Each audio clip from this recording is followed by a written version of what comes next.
Your papers are due on Friday, right? Our final exam time is a week from Friday at noon, and we're going to go to the museum, right? So we're going to meet shortly before noon, as soon as you get out of your last exam prior to that, right? We'll meet in front of the main house, and we will go in taxi cabs downtown. And we'll spend an hour and a half or 2 hours there, depending on how long it takes. We'll go to the National Gallery, and we'll look at some of these things that we've been talking about here at the end in person, because some of these look better in person than they do on the screen. And yeah, give us a chance maybe to also talk about Whistler, since I'm not going to have time to fit him in to the lectures if he's not going to make it, based on how little time we have left, and so we can look at him as well. And maybe talk a little bit about where American art is headed at the end of the 19th century. That'll be a nice thing to sort of wind up with down there, and that's easy enough to do at the National Gallery. And we'll go there because more things in that particular regard to look at there than at the Smithsonian American Museum. Time permitting, we can also wander around and look at your pictures that you've written about if they're at the NGA, for the 5 of you or so that did pictures from the National Gallery. So we left off on Friday talking about Mary Cassatt. And remember that she was an American art class. She's an American painter. I just got done talking about Cassatt in my intro class, so it's like I had to say she ends up living in Paris, right? Where almost everybody else we've talked about, Akins and Homer in particular, went to Paris for a brief period of time in the late 1860s. And Cassatt does at that exact same time, right? She's also in Paris the last part of the 1860s. Both Homer and Akins come back and really spend their time, focusing on working in America. And neither of them really goes back again. And Cassatt, in the late 60s, goes to Paris. Her family has French roots, going way back. She comes back like Homer and Akins had because of the war, because of the Franco-Prussian War in 1870, spends time in the States for about a year, and then moves back, first going to Italy, before returning to Paris in 1874. And from that point forward, 1874 to the very end of her career, she is an expatriate living in Paris. Some of her works come back to America to great critical acclaim. She has fantastic reviews also in Paris. She's really well received. And I made this joke because it's a sad joke. One of the critics says she paints as good as men do. But that sort of just says more about the attitude toward women in the 19th century, right? That she could paint as good as the guys, right? She's as good as any man, they said. And which is, it's sexist in retrospect, but at the time it's huge praise, right? I mean, it's just to say something like that would be phenomenal. On coming back to Paris in 1874, it's an important time in Paris because 1874 is the year of the first Impressionist exhibition, right? So Monet, Degas, Pissarro, others have gotten together kind of upset about not getting into the Salon, most importantly, and decide to mount shows independent of the Royal Academy. And they mount their first show 2 weeks in advance of the Royal Academy, simply to proclaim that we're mounting the show because we want to be separate, not because we're rejected. And that's when Cassatt gets back, and she puts a painting that we looked at on Friday into the Salon of 1874, which opens 2 weeks after the Impressionist show.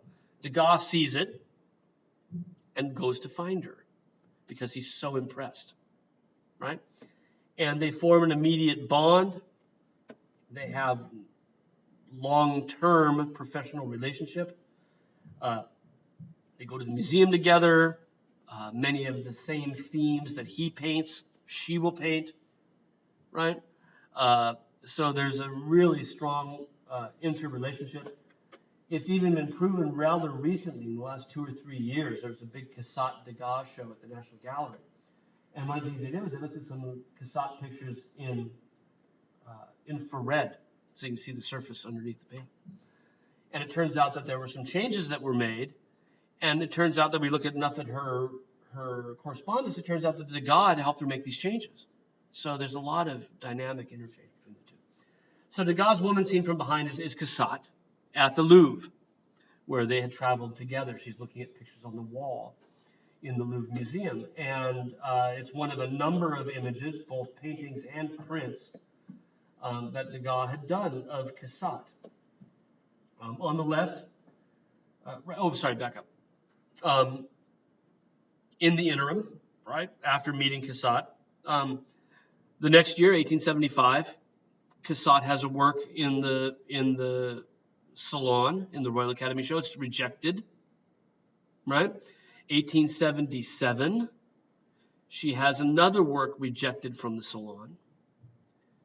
And at that point, Degas asks her to join the Impressionists, right? You too are getting rejected from the Salon. Why don't you come and join us here?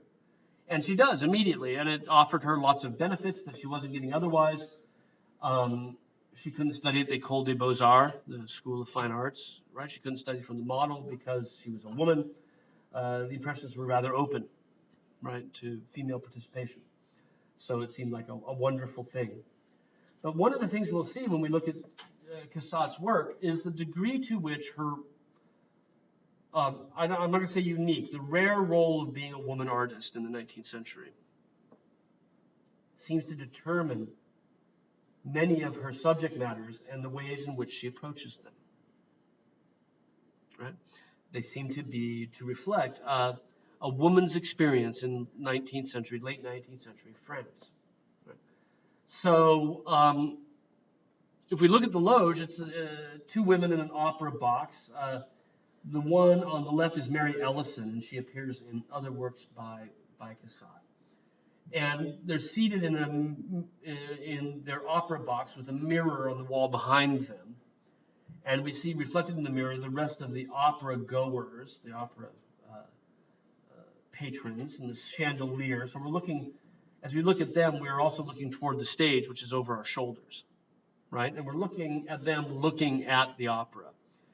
And what's interesting about them, her work, and Degas did a number of images of the opera stage, of ballet dancers in particular, is that Degas' images are about these male patrons, these male viewers of the opera, oftentimes where the privilege of money has allowed them access behind the scenes as patrons, as benefactors of the opera, supporters of the impoverished women who were often the ballerinas at the time, gave them this sort of invasive presence behind the scenes, right? And that's exactly where the curtain by Degas depicts them. These three top-hatted gentlemen, we only see one top hat, but we assume these three suited gentlemen, right, in black behind the scenes. And really is about them as viewers of the opera, and ostensibly so is Cassatt's, right, as the women as viewers of the opera. But there's something interesting about the gendered role of viewership that for Cassatt is, I think, one of the most fascinating things about her work, because while the work is about them watching the opera, as is Cassatt's or Degas', it's also about them being watched. It's also about going out in public as an object of scrutiny, as an object to be looked at primarily by men who are used to ogling women in public, right? And women's alone often subjected to this sort of scrutiny. And so by showing them and the opera through the mirror that gives us their view, right, we get the sense of looking in from the outside. And as we look beyond them at the other opera patrons in their loge seats, very smeary in the background, we imagine them also looking out, looking toward our two young ladies, right? And she makes this, Cassatt does, more explicit in a picture in Boston, at the MFA in Boston, where what looks like a self-portrait of Cassatt looking through opera glasses, watching. Again, the theme of watching, but you'll notice it's also the theme of being watched, right? As the man in the background doesn't pay any attention to the opera show and is instead paying attention to her. Now, this is not just, a photograph, not just something she happened to see. This is a conscious composition. And one of the things we'll see when we look at Cassatt is how deliberate she is as an artist, how her compositional choices are incredibly thoughtful and rigorously worked out. And so this man leaning on his elbow, looking past his wife, I assume, right, to watch her, it's really freaking creepy. It's like if I did that on Karen, I'd get bitch slapped. Like bam, she knocked those glasses right out of my hand. Right? What are you looking at over there? There's that element, but there's also the element of what is the opera experience to Cassatt versus to Degas. Right? Degas is the man who has free range. He can roam behind the scenes, right? He gets to go anywhere he wants, not worrying about what people think. He can walk behind the curtain if he's got enough money, right? God, this sounds too terribly familiar. He can walk anywhere he wants. He can just walk in on them because he's got the money. For Cassatt, going to the theater is about not only getting the chance to enjoy these things, which Cassatt did, but it also meant putting yourself out on display. And it also meant going through being the object of observation, right? And that element of a woman's experience is sort of one facet of being a woman in late 19th century France that Cassatt brings to the conversation in arguably all of her pictures. Really sort of have this element underscoring what we're looking at.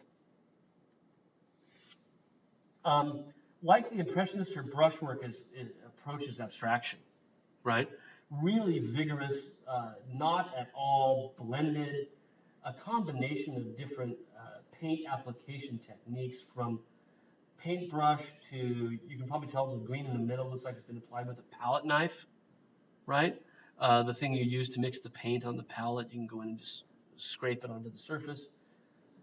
That staccato rhythm of blues above the flowers, that can't really be identified as anything. We look at it from a distance, you can see it's shading on whatever that blue element is behind the flowers, but up close it just breaks up into these pieces of paint. You can see also, especially in the larger view, you can see where she's changed her mind, how there's an arc of where the flowers originally were. And even though the brushwork makes it look spontaneous, as if it were sketchy and quickly done, Cassatt's work is anything but quickly done, right? Cassatt's work is really meticulous, and this idea that you're looking at something that's sketchy, you're looking at something that's an impression. That's where the term came from, right? Not a thoughtful deliberation, but an impression. Is a total artifice, right? Cassatt is working through layers and layers. These are elaborate and long-winded dialogues with the canvas, right? The final surface that you see still looks fresh, quick, spontaneous, but it's not. It covers up layer upon layer upon layer of paint. Right?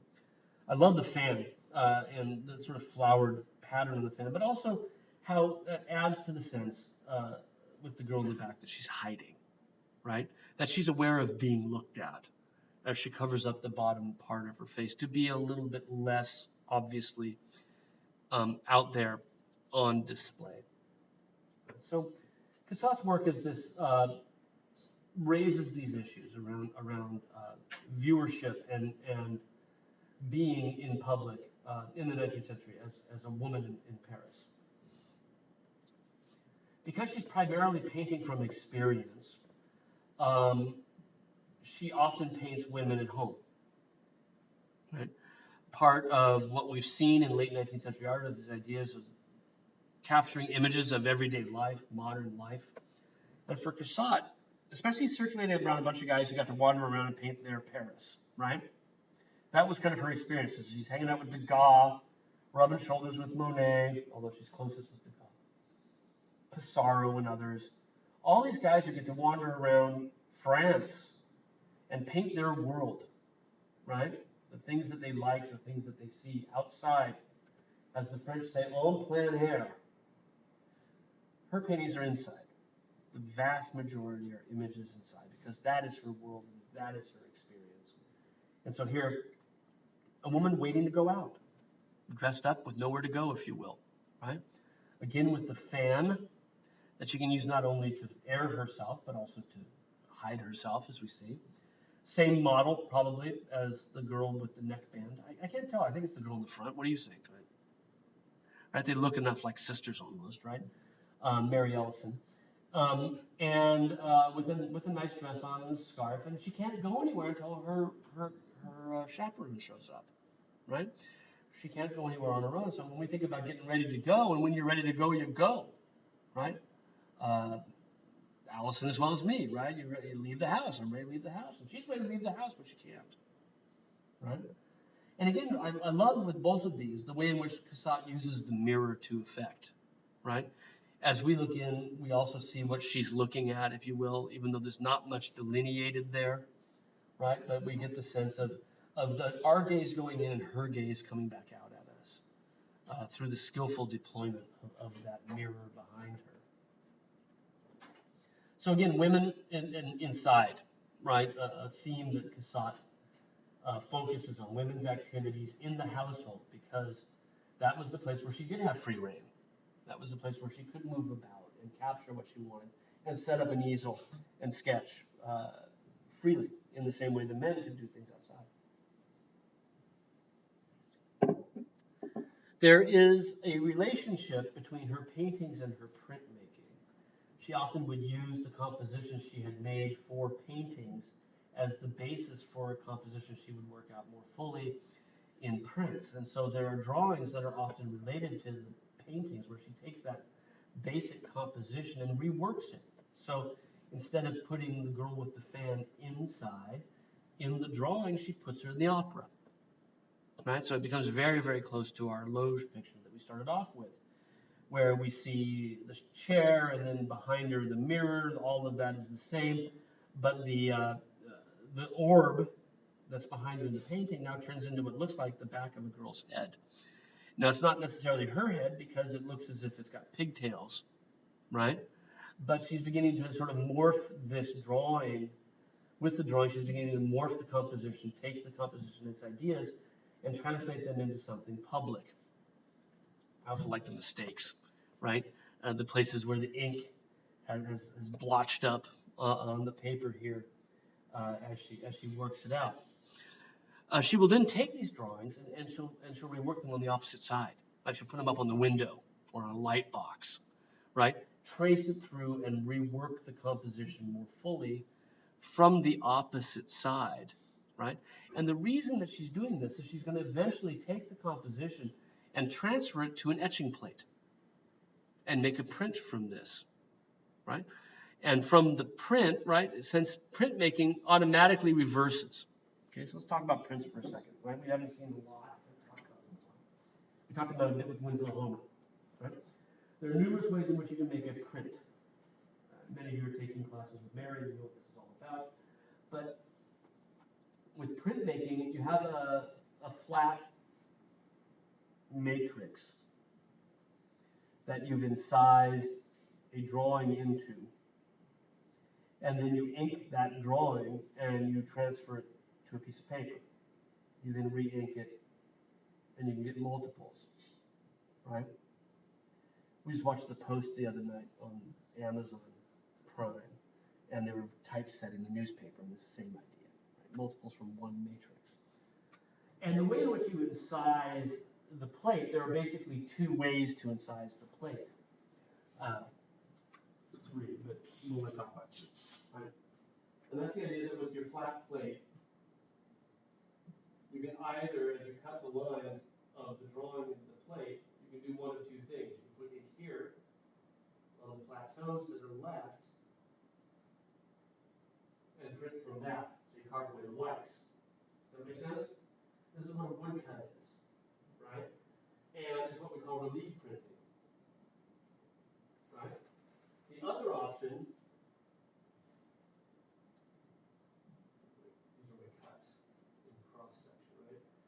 you rub ink everywhere and down into the holes, and then you polish off the flats so that the ink stays in here only, right? The rest is clean. And then you pull the paper off and it prints the lines you carved rather than the parts you didn't carve. Does that make sense? Right? This is called intaglio print, etching, engraving, right? In either case, the drawing that's on the plate will be the reverse of the images on the paper. It goes off in the opposite. So what Cassatt is doing through this drawing, where she draws it the same way, then reverses it and draws on the back, is to figure out which way she likes it, facing left, facing right, but then also to facilitate with the transfer process, so that you can then take the drawing and transfer it to the plate and account for the reversal. Right? Does that make sense? So this all led to a print that's basically the same composition, but again translated into the loge, right? Into the opera box that derived from the Mary Ellison picture of a girl with a fan, related to our other image, right? And it has been worked through what we call aquatint, which is a resin that's on the surface that allows you to etch in tones around, right? So in order to get her facing the same way, she needed to work this drawing the way we talked about, right? See it from the back, and then from the back she can then transfer it onto the plate so it looks backward when she's working it up, and then prints forward again, right? And opera viewing was not only important to Cassatt, and something that she did herself regularly, but over and above that, it's also a great opportunity for Cassatt to investigate this theme of women in public, a woman's role in 19th century France, which seems to be a thematic interest of hers that she repeats throughout her career. Here's another print from around the same time, right around 1878, 1880, where again the same idea that we've seen in some of the other prints from Cassatt about women outside viewing the opera. So by repeating the theme, she gets to investigate different elements of it, right? There's something to be said for taking a single theme and doing it again and again and again, because the repetition of the same theme over and over again makes you stop looking at the theme and start thinking about the issues around that theme, right? So if you see the same thing repeatedly, opera loges, then you sort of think, well, what about the mirror? Well, what about the onlookers? Well, what about the psychology of the sitter? It allows you to investigate a different issue every single time related to that. And there's something to be said for that, because we often think about doing something and then just moving on these days. And a lesson from Cassatt would be, hey, you're not done yet, you know? There's time to work this some more.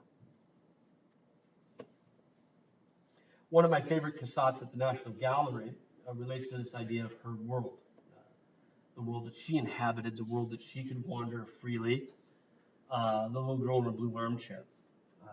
Really is terrific. In this image, we see Cassatt's technique, which was just first-rate terrific. Her handling of paint, we already saw this in the Loge picture, as good as anybody's ever. And in this particular case, if we look at the girl on the right, and I think this is kind of the fascinating thing about this picture,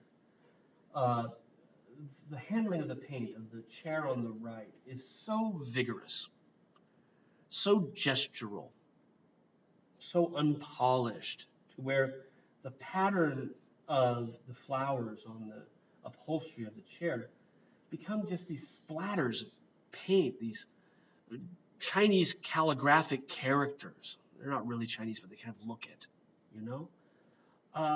It's so strong and vigorous. And then next to that, almost as a counterpoint, the floor just becomes this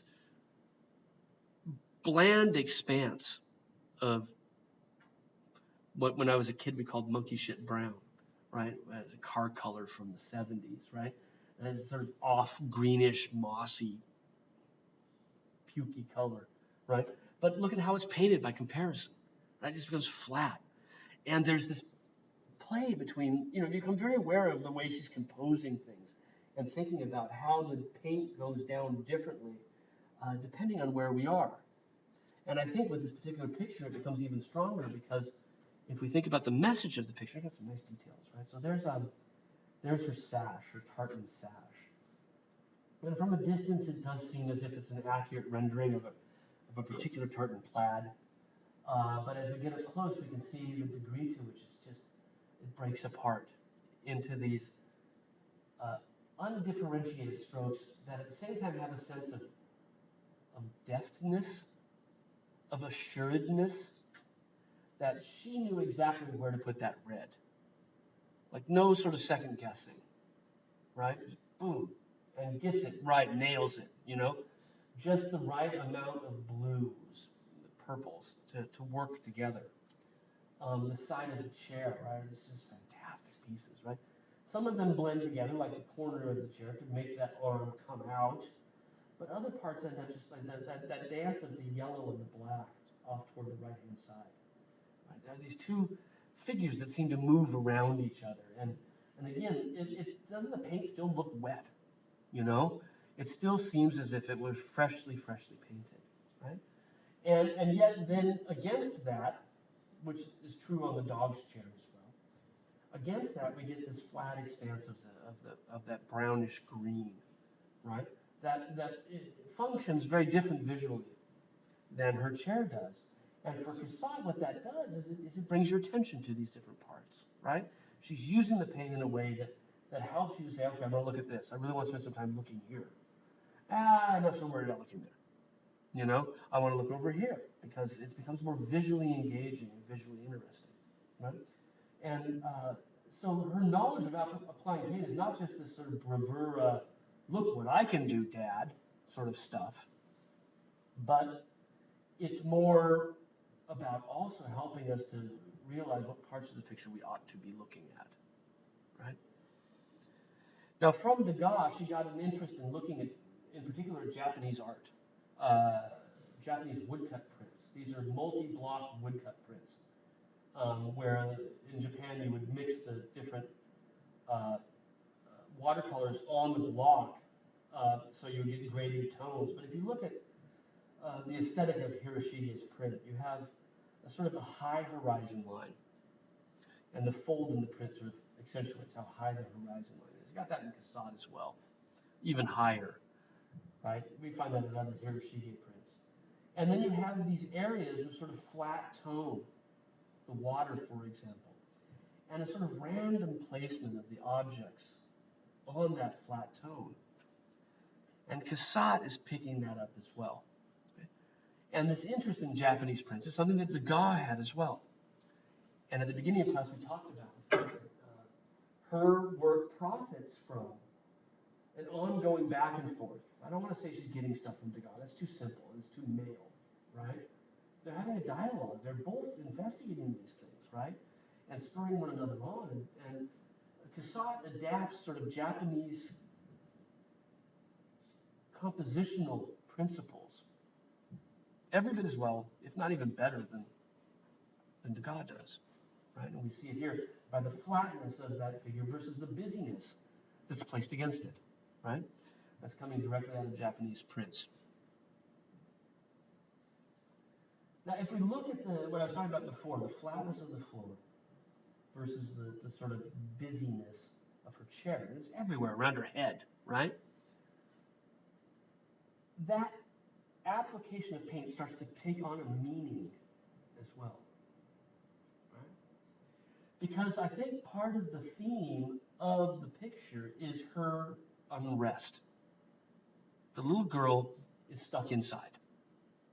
She's trapped, right? She can't go out on her own, right? She becomes again a symbol of female experience in the Third Republic in France, right, in the late 19th century.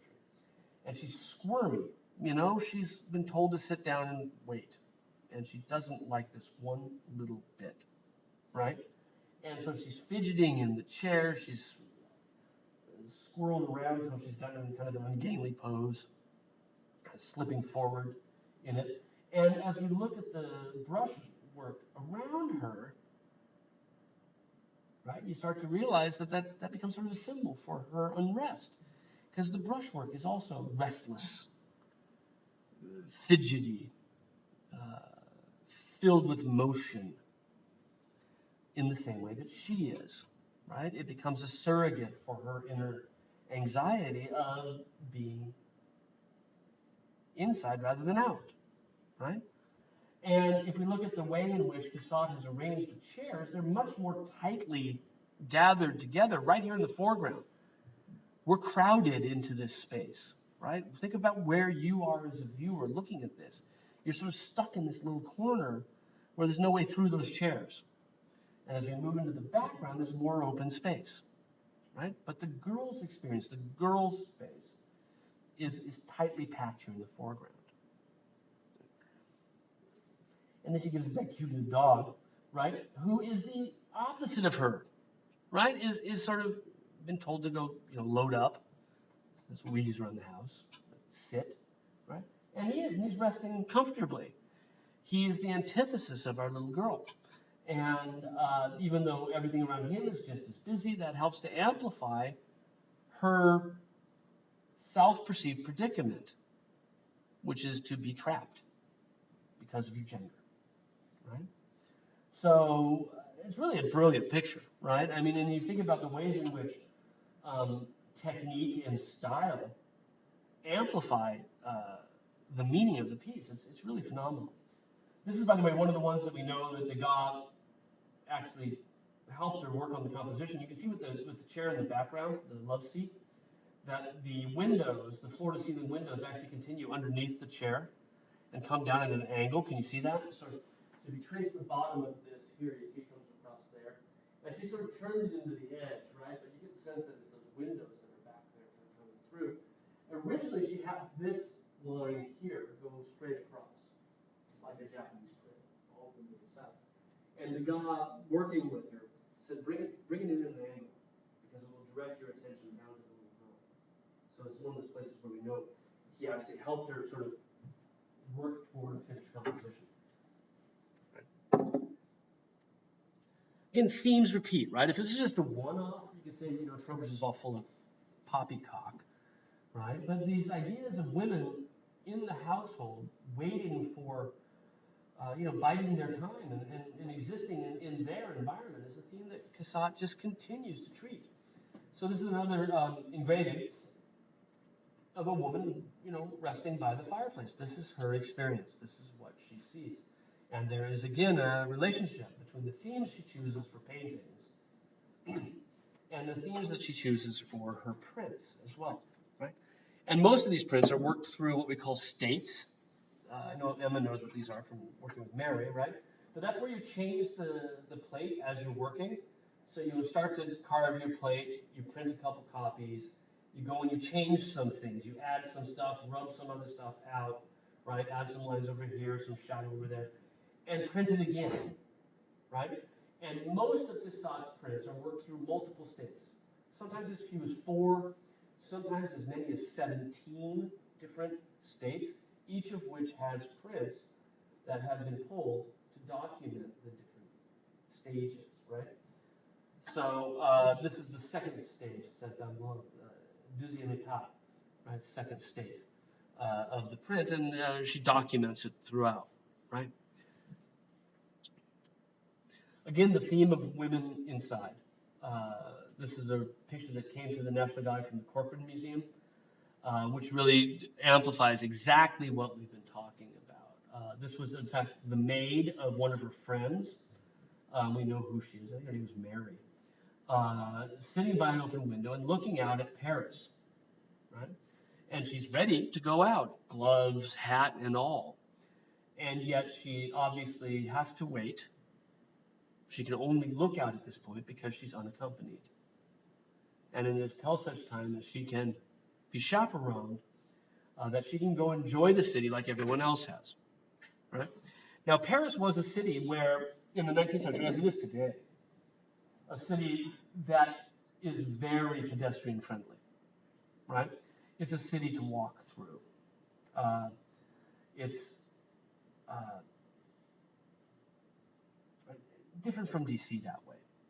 DC just doesn't reward you. It doesn't invite you to go wander around, 7th and E. Or there's not much to see, But Paris there was, and it all came fairly recently. From the 1850s onward, there was a huge redesign, urban redesign of Paris. These houses that you see in the background behind her bonnet, these are part of the urban redesign that was mounted by Emperor Napoleon III. Boulevards that gave you views from one monument to the next, from the Arc de Triomphe to the Louvre, right? From the Louvre to the Opera House, right? These great vistas with these sweeping avenues lined with trees, and all wonderful new housing for the aristocrats of Paris. And on the ground floor facing the street are shops and cafes, right? Places to go, places to be, places to hang out, places to look at. And this inspired the people of Paris to really take to the streets to stroll, right? Just to look around. And to this day, it remains the thing to do, right? How far do you have to walk in DC to find a place to sit at an outdoor cafe and watch the world go by? Downtown, can you name more than 5? In Paris, there are 5 on a block, right? And that's just because that was the thing to do. Except for women by themselves, right? And part of Cassatt's image is this beckoning of Paris outside, right? It's waiting for her, it's calling her. And she has to wait for a chaperone. And again, the dog is the surrogate, right? The dog, he's drawn a bead. I've got dogs. I know what this is like. He's seen a squirrel, right? He wants to go out too. He can't wait to get outside, but he too is sort of stuck in, resigned to the fate that all I can do is watch that squirrel jump from tree to tree, or those birds, or whatever it is he's looking at, right? That other dog that he's watching, but he becomes like her, right? And using these animals really to incredibly good effect in her works, right? Susan, sorry, not Mary, Susan. Again, the idea that she's going to take these and rework them as compositions. So we have a drawing for her holding a dog. You can see the same basic composition that we have here. It's very badly damaged with the tear marks that we see on the left. But again, turned over and then traced on the opposite side, right? And again, she's working the composition from both directions. She wants to have the option to figure out which way she likes the composition better, right? Facing left or facing right. And eventually, when she makes a print of this, right, an etching of this, she chooses to reverse it, because after going through the working process, right, she ends up realizing that facing this way for her seems to have been a much more pleasing composition for her, right? So again, there's this thematic similarity between the images that she paints and the images that she prints. There's interesting elements of her working process, and again, the overall theme that we have in a lot of her works, of her insight into what was a woman's experience in 19th century France. Okay. Never really finished with these themes. She just keeps working them and reworking them in different kinds of compositions, sometimes with the titles that say directly what we've been talking about, right? Waiting for what? Looking at an open window, the outdoor world, where the person who can escort her out there, where they're eventually going to come from, right? How do they finally get here? So these themes for her are very, very important themes. Here, being visited by someone from outside, but not someone who can take them out with them. Just more women coming inside to spend time together at home. So again, by the way, Degas was also a very prominent printmaker, and often played with what we call plate tone, not rubbing the plate entirely clean, but leaving some of the ink on those flat surfaces so that each impression looked a little bit different. Degas was very good at that as well, and Cassatt seems to have picked that up directly from him.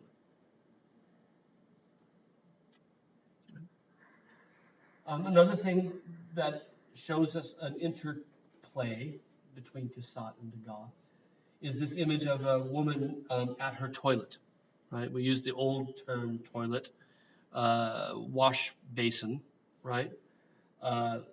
Before indoor plumbing, the idea of having a basin to do your daily washing. And here we see a young girl arranging her hair directly next to her porcelain-topped or marble-topped toilette, right? With the basin and the water for cleaning and perfuming inside. And this is a theme that fits perfectly into what Cassatt's been dealing with, which is women's experiences at home, but also relates directly to a theme that Degas had been working repeatedly in the course of his career, and reflects the degree to which their relationship, both of them flourish from the dialogue from each other. You know? And Degas may well have encouraged her to pick up this theme, either consciously or even unconsciously, where she just looked at them and thought, well, maybe it's my turn to bring something else to this than what Degas is bringing to it. Because for Degas, like the ballet scenes, there's something about looking. There's something about being the person who's watching rather than the person who's participating that seems to run through Degas' works. Right? In this case, three women outside doing their hair. One of them has her slip falling off provocatively, and Degas looking down as he looks on.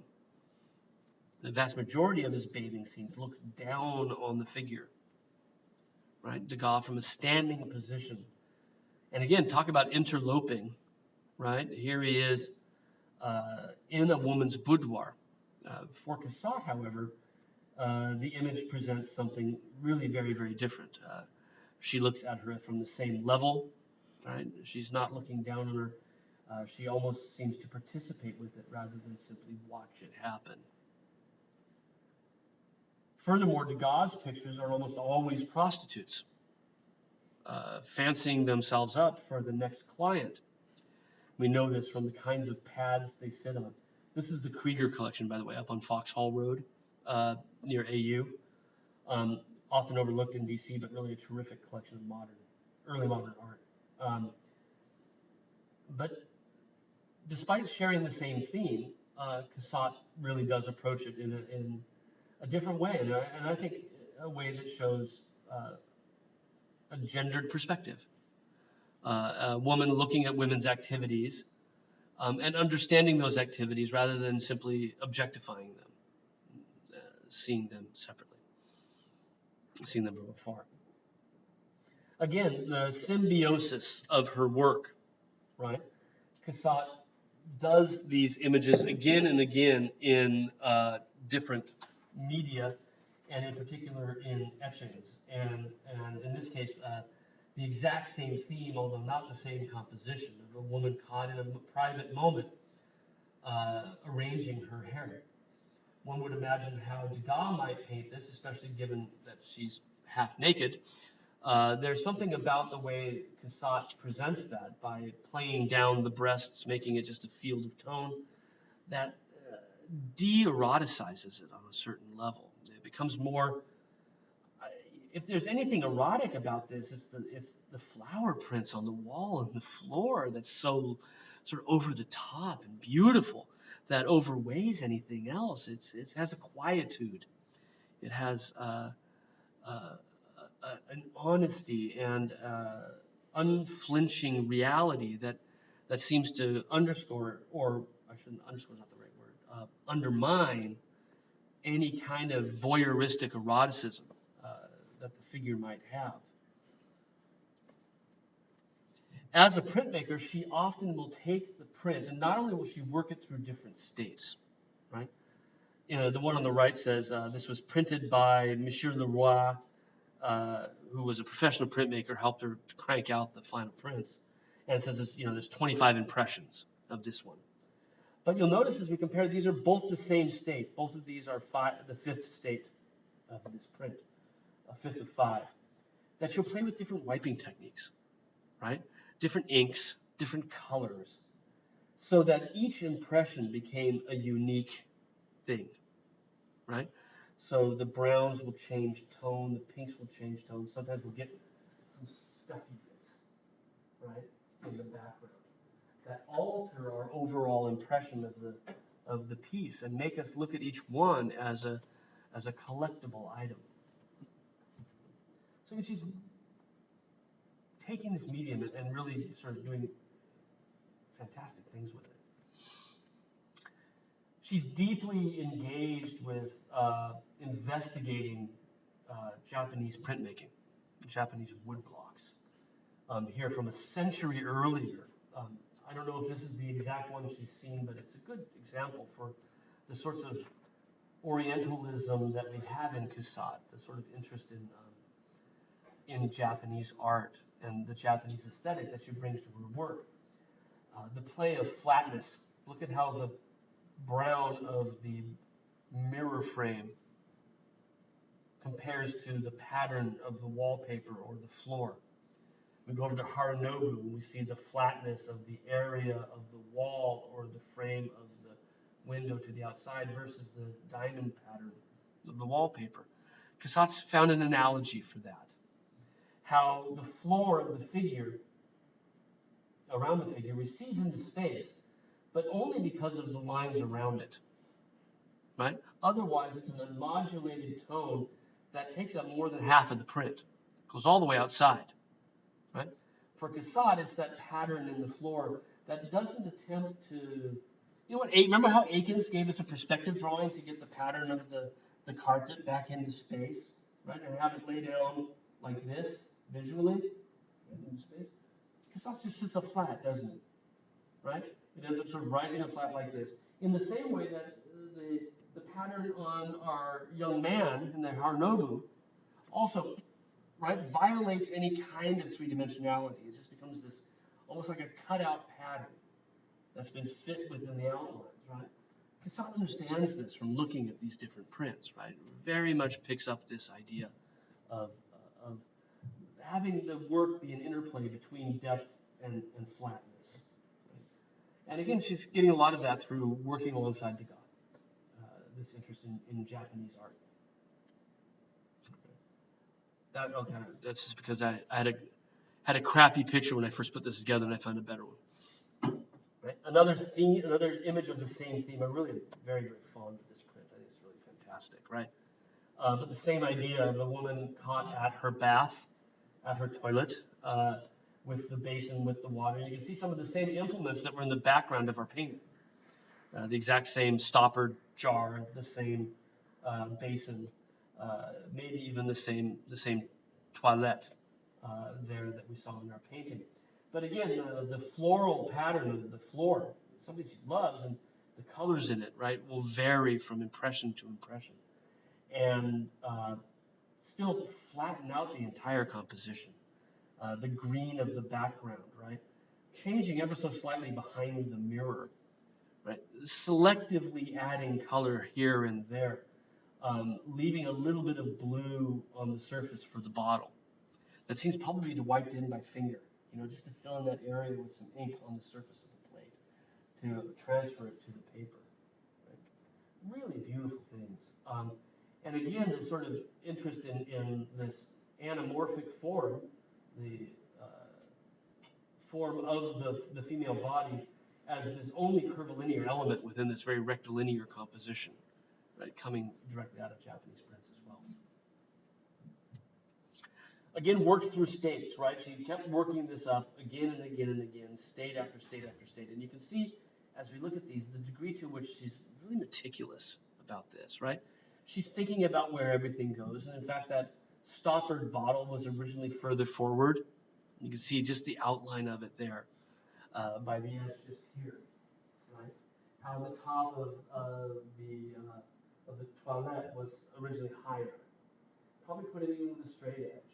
And then as she begins to work the composition up, she begins to move things around to figure out the exact proper place for them as she works her way toward the final composition.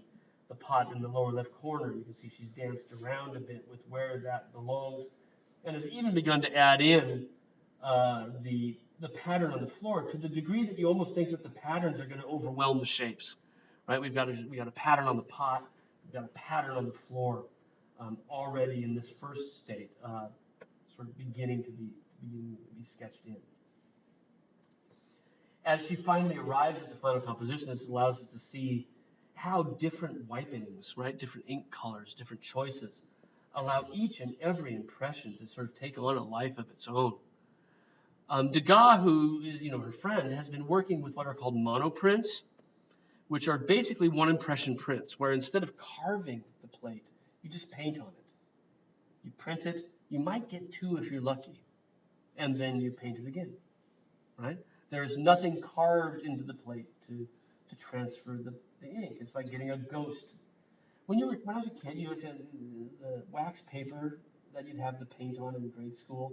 You'd always, like, at the end of art class, you'd put it on a piece of paper and you transfer. Do you ever do that? You fold the paint in half on the wax paper, open it up, and say, oh, that's cool, and put it on your paper, and you wouldn't waste the paint.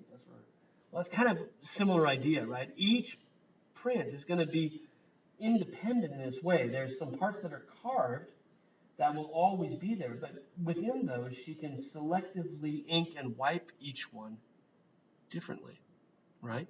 And very, very meticulously and carefully. Imagine trying to get the green and the pink of the stripes of her robe without getting the green and the pink to mix together to become, junky mud, right?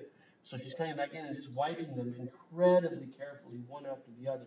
And I believe that these are one pass through the press, right? She's not printing it twice, once for color and once for the work. And they're not hand tinted either, right? These are color from the plate, transferring now to the image.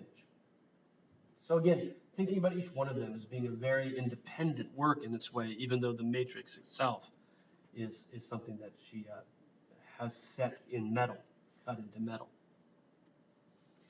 The same idea here, right, with the bath. A mother and child became one of her most famous themes that she would teach, and you can see working it through states, how each time she adds a little something, maybe even subtracts something, plays with the different inking techniques, so that as we work our way through, it's almost as if every one has a character of its own that she brings to the work.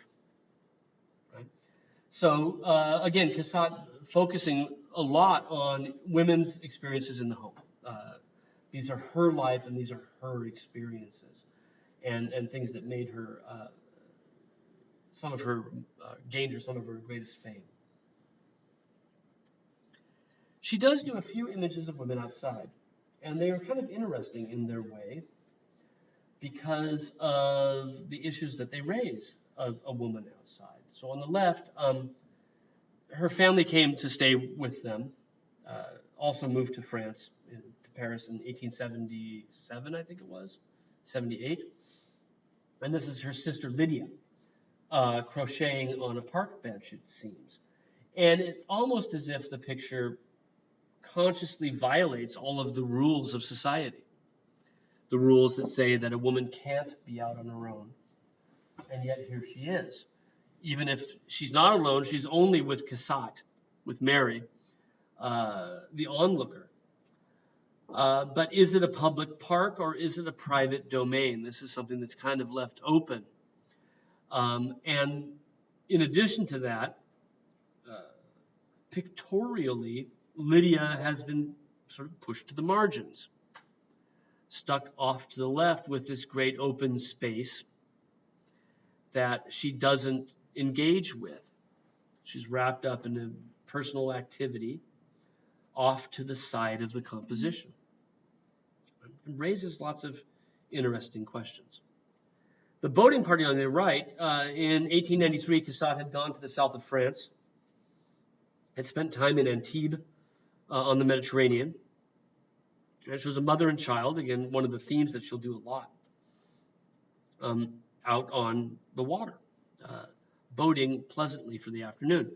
A sail off to the left and a man still rowing despite the sails, right? Why, if it's full sail, does the man still need to be on the oars? Has she simply included the sail as a compositional device to add to the overall composition? Or does she mean something by him? And it's a wonderful picture in that the mother's sort of struggling to hold the baby on her lap, and he seems like fidgety and about to fall off. And she looks totally innocent and almost oblivious in a way, right? But it's been often commented that you look at him, the edge of his eyeball there, and you realize that he's really like staring at her intently, right? Even though he's the oarsman and perhaps watching the sail, watching the water, there's something about it that suggests the male viewer and the female object of vision. And that renders this picture as something that a lot of people have suggested is charged with the voyeuristic dynamism of what it was to be a woman outside in Paris or in France at this time. That the more we look at him and the two-dimensional arrangement of forms, right? She's got that baby. The baby's cute as can be, right? Fidgeting on her lap, just like the blue armchair girl was fidgeting about. She knows fidgety children. But then you think about where Cassatt can make all sorts of choices in this composition, right? She's tipped up the boat, again, inspired by Japanese art. She's raised the horizon line to 9/10 of the composition at the top, right? And that gives you this flat field against which things appear. The outline of his body becomes this sort of just great blue, unmodeled space, right? But then you think about where she puts things and how she could have arranged this. And you'll notice that the over end and his fist are just like lunging directly sort of toward where she is, right at that nexus of where she's holding the child. And once you see that image and you see her clutching the baby in front of her like that, it's almost like, I don't know, like there's this invasion of her space, and she's kind of using the child as a way to sort of give herself some buffer, something between him and her. And in addition to his hand, I mean, even though that is a rowing pose to put your foot out like that, there's just something about both of those things that look as if they're sort of pushing from his space and into hers. And while her face looks somewhat oblivious to it, there's something about the dynamic of fist and baby and her that suggests sort of, think of Harvey Weinstein. You pick up something so he doesn't come lunging at you, and hold it in front of you, your pet dog or something like that. You don't want to hurt the dog or anything, but you don't want to get any closer than he is.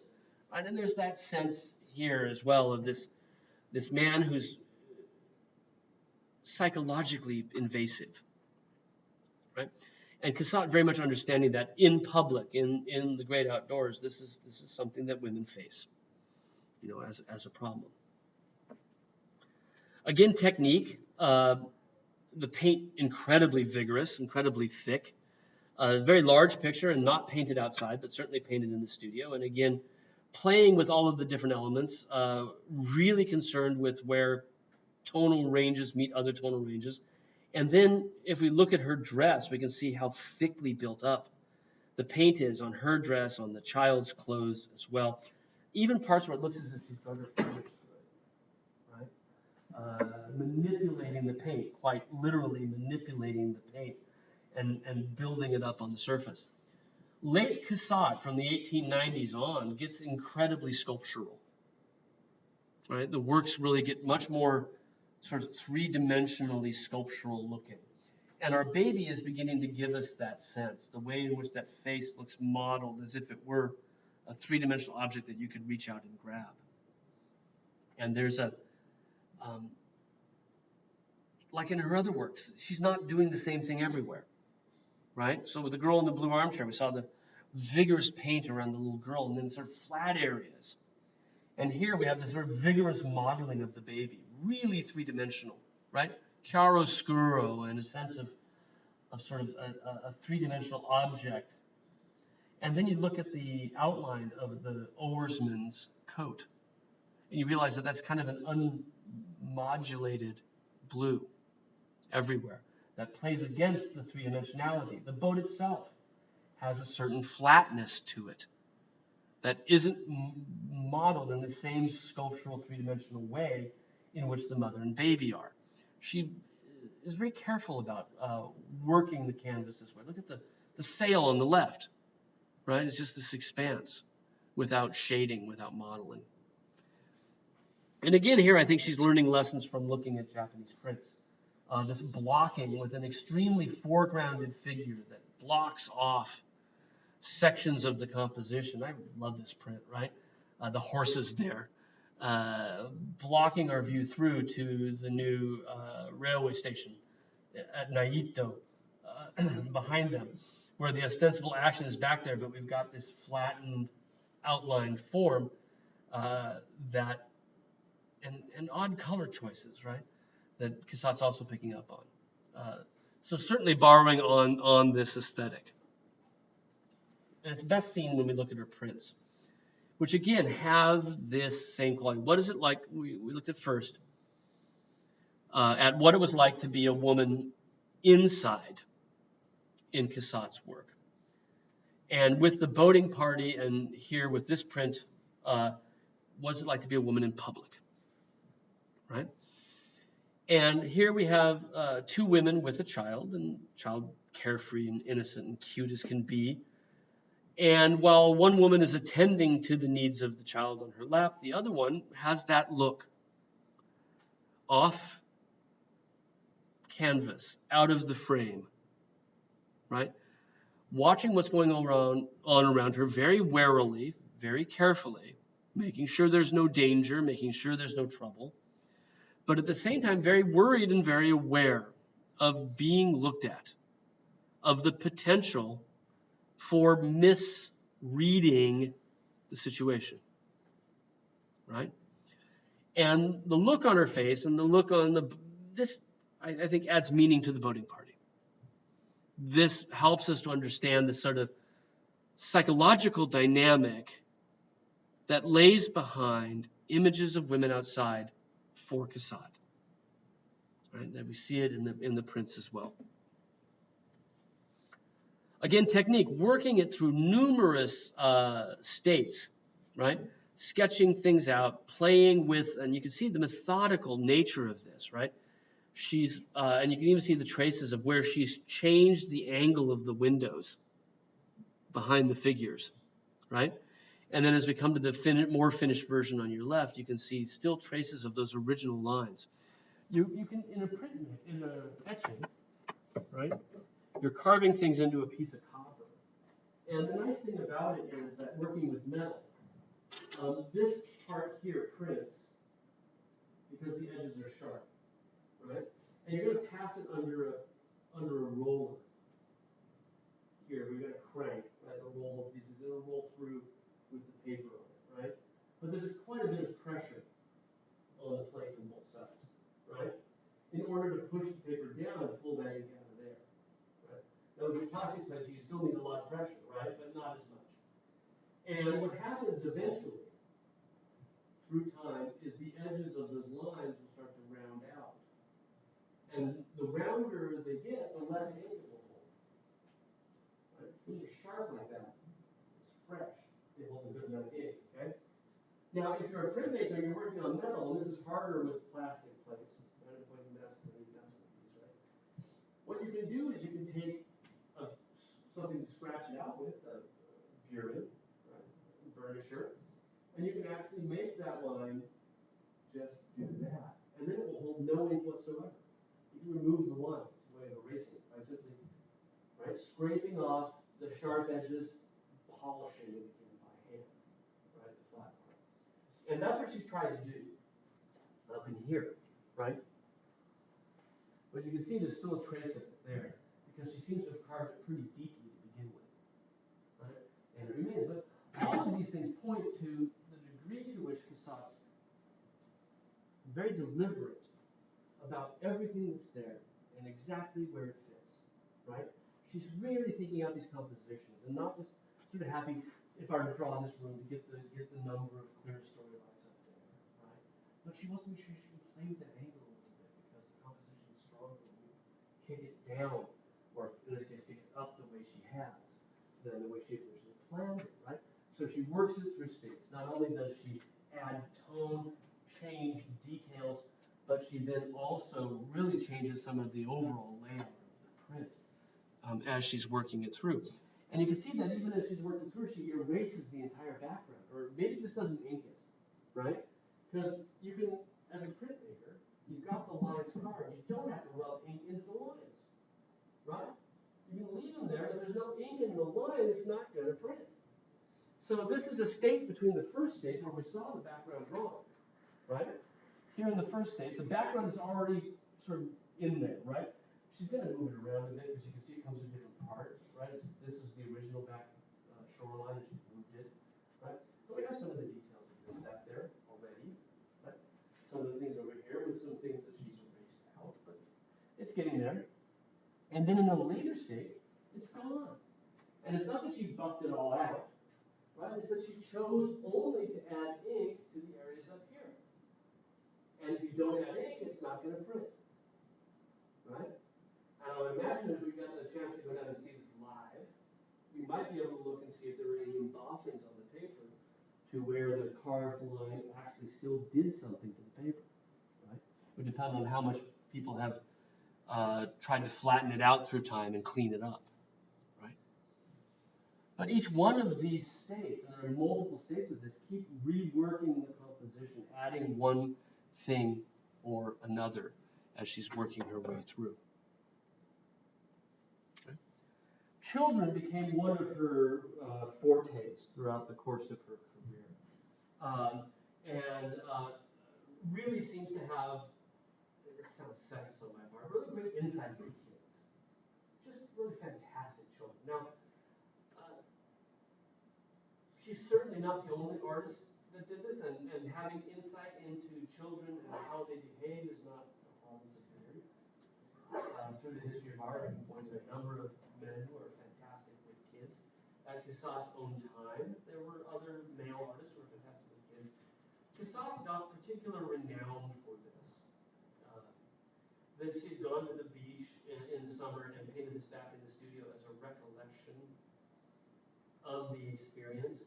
And again, very much inspired by Japanese prints, where we get sort of the framing cutting off the feet of the girl on the right, so that you read the different sections and tones of color around the girl with the red lace in her hat. You have this one beige shape. You have that wonderful shape around the feet with foreground that comes up and ends at the shovel handle, and then another shape behind them. And all of that is sort of left open with some rigor and vigorousness to the application of paint around the feet in the foreground, but nothing quite like the vigor of paint in the background, where the shore hits where the ocean hits the shore, particularly on the left, where the paint appears to sort of break apart and not really attempt to render anything at all in particular. There's again a play between a sort of sculptural quality and flatness that seems to exist throughout all of her work. The leg seems modeled at first, but then when you get in close, you realize it's kind of in a flat expanse of color. The feet work very well in 3 dimensions, but then certain areas she'll scratch across to flatten out what might otherwise be a 3-dimensional object. These wonderful hints of color and how she's actually uses the thickness of the paint to give you the side of the shoe versus the sole. And then these amazing pieces of blue that are used as outlines everywhere, right? To highlight and bring out that space, even up the side of the leg, right? You don't notice it at first, but it really makes that shadow activate. And it seems to be added sort of toward the end, right? It's not like it's poking through from behind, but she's come out and picked out the edges of that shovel handle with this blue. And again, as a 3-dimensional object, she's not really rendering it as 3 dimensions. It ends up as this flat thing that comes out of the child's hands. And here in the background, an area where the paint is just absolutely non-descriptive, where it doesn't really attempt to show us anything. Yes, there's a boat out there, right? But it's just a few strokes of paint. And then whatever's happening here as the waves are coming in on the shore is not something that's totally engaging her as a painter. I don't have anything to say about this other than look at the range of brushwork, right? Yeah. How big is this painting? It's actually fairly large. It's about like yay, right? It hasn't been on display in a while, right? And I think you get a sense sort of from how big it is from like this. Sort of gives you some insight, right?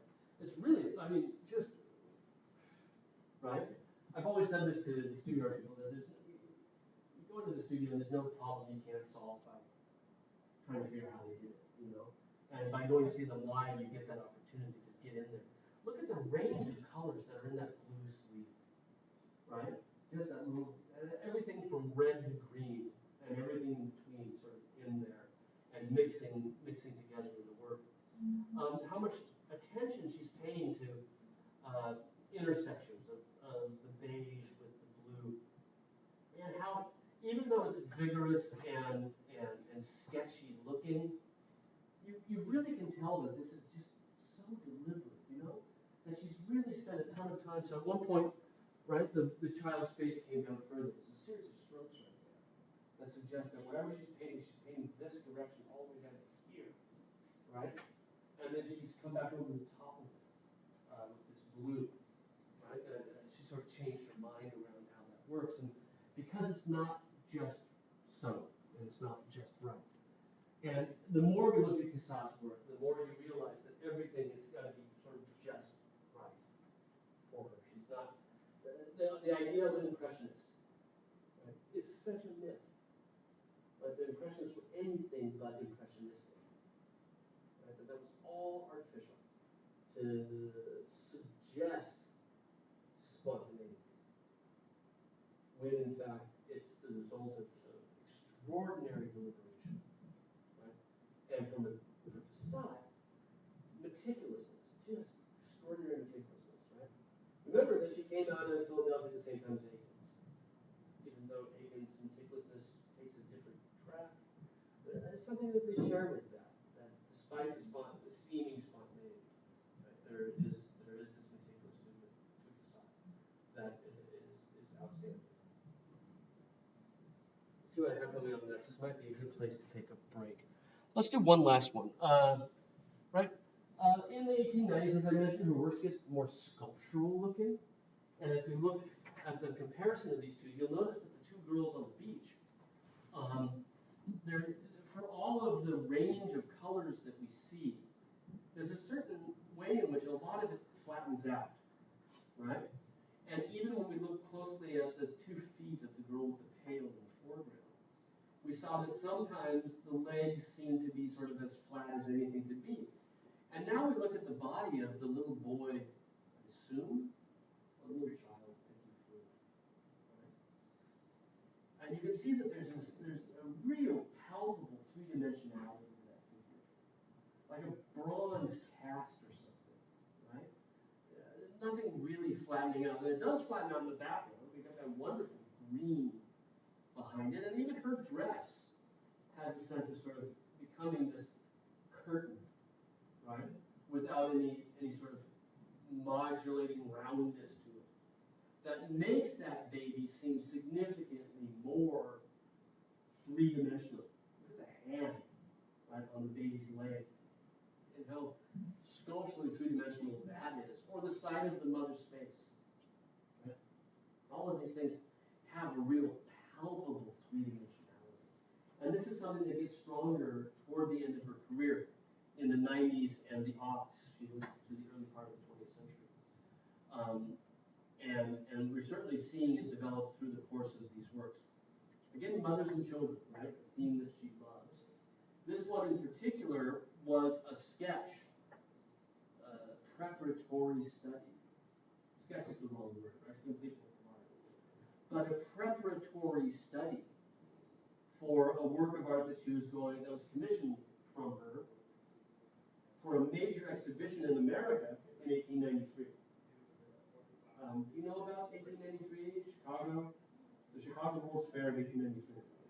The Columbian Exhibition, right? The World's Columbian Exhibition, 1893, Chicago. That's where the guy who built Union Station tried out his ideas for the first time. Right? The The White City. It's where the Ferris wheel was introduced. There was a mass killer on the loose. It's this great book called The Devil in the White City. Came out about 10 years ago. Such a fantastic read, right?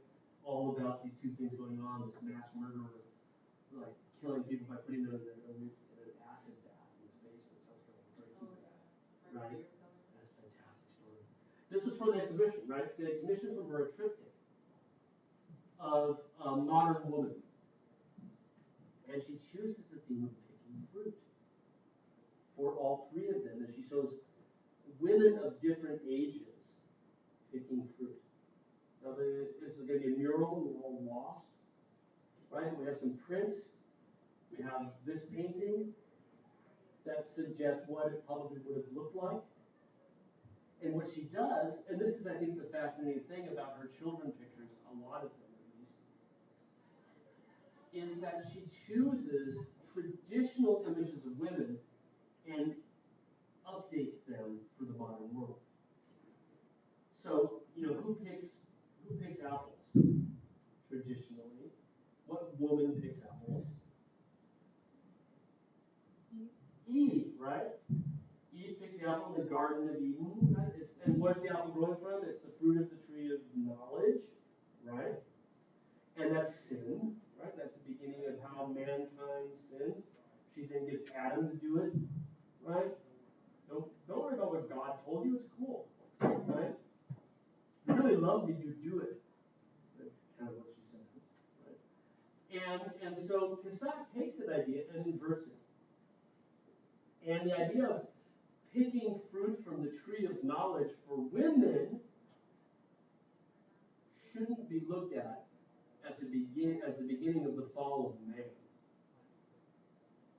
but rather should be looked at as something women can now do in the modern world. Right? They can gain knowledge. It's not off limits to them in the way it used to be. She again sees this as a progressive picture, showing us the way things should be. Right? Picking from the tree of knowledge, learning. Women can now do this. And who better to make that message than a woman who has made an incredibly successful career as a painter in a man's world? Well, I got a couple more Cassatts to look at, then we'll figure out what we're going to do on Friday. Probably look at John Singer Sargent, just because he's so cool. And then remember that a week from Friday is the field trip, and that this Friday is your papers. Right? Does not have to be before class. So if you're not done yet, it's before the class. Okay? Good enough. I'll see you guys on Friday. And 90 degrees on Friday, they're saying. Thursday and Friday, yeah. Or maybe it's just Wednesday and Thursday.